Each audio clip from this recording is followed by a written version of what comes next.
खाइला बेले न खाई पारी अन्न को फोपड़ाई दउछन्ति कि सेमिति केबे करिवेनी। कारण आम सनातन हिंदू धर्म रे अन्न को केवल खाइबार वस्तु भाव में ग्रहण करा जाए ना। यह होची अन्न ब्रह्म।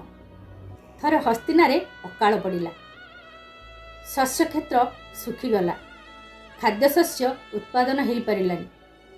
यही परिस्थिति की मुकाबला करने राजा युधिष्ठिर सान भाई भीम को पठेले कुबेर ठारू किछि धान नहीं आसवाई। भीम तो महाबलवान, से गले कुबेर ठारू धान आनिबाई। तापरे भीम जाइकी कुबेरपुर पहुँची गले। देखिले कुबेर कौन करछन्ती ना नालुआ मुहरे किछि धान पड़ी। से धान को गोटी गोटी करी खुंटुछन्ती।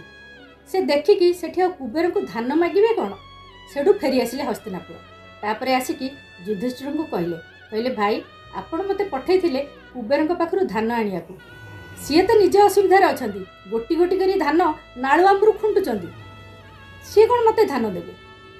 तापरे युधिष्ठिर हसिकी कहले नाई नाई तुमे तांको भूल बुझीच। कुबेर अन्न ब्रह्म को ठीक भाव में चिन्हिचन्ती, तेणु से अन्न ब्रह्म को अपमानित होबाकू देबेनी, नष्ट होबाकू देबेनी। तेणु करिकी गोटिए गोटिए करिकी से नालुआ मुहरु खुंटी आनुछन्ती।